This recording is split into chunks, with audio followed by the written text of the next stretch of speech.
See this guy? Wow, is he set off a firestorm.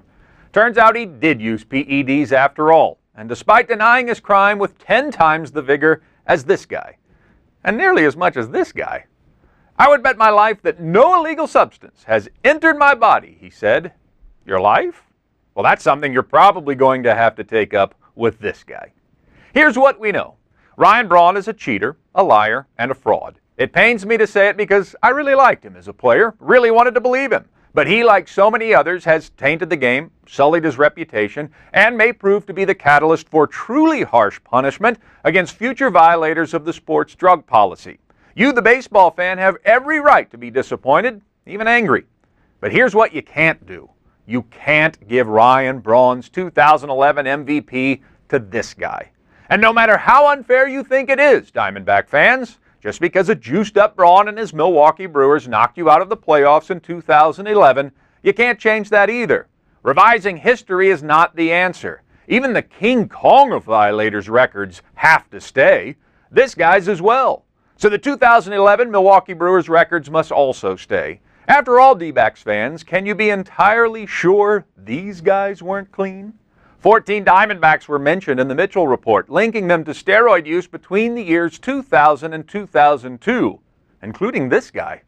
Now, I know what you might say, but we beat the Yankees for our World Series trophy, and that team had this guy, and this guy.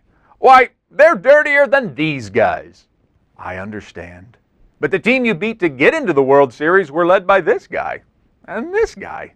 And the only drugs they've been linked to are these guys. Of course, they did have this guy. But that's actually helping me make my point. The steroid era stained the game's history from 1985 to today. Now, you can still wear a stained shirt, but you wear it with acceptance that people are going to notice the stain and point it out to you. A stain is a stain.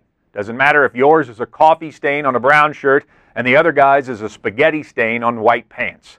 It's pointless, as fans, to back our way through history and try to figure out which rosters carried the most steroid violators for the purpose of stripping them of their achievements to reward others we think are more deserving.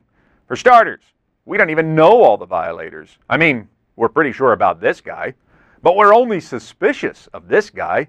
And yet, like Barry Bonds, Jeff Bagwell's not in the Hall of Fame because sports writers think he used.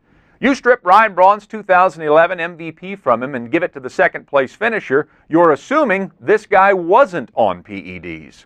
Now, right now, we have nothing to suggest that he was, but what if, let's say, 3 years down the road, this guy says Kemp was a client? We have to strip him too then, right?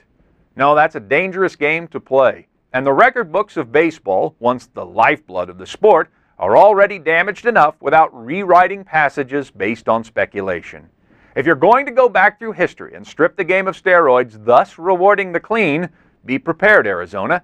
You might just gain a divisional series decision over Milwaukee, but you'd be losing your 2001 world title. That's right, this guy. Heck, before you know it, we'll have had so many changes to Major League Baseball history, we'll have discovered this guy won 9 MVP trophies, and the Minnesota Twins were 11-time world champs of the 21st century. Makes you angry to hear it, I know. But if you're looking to blame someone for this mess, and it is a mess, don't blame this guy or even this guy. No, blame this guy.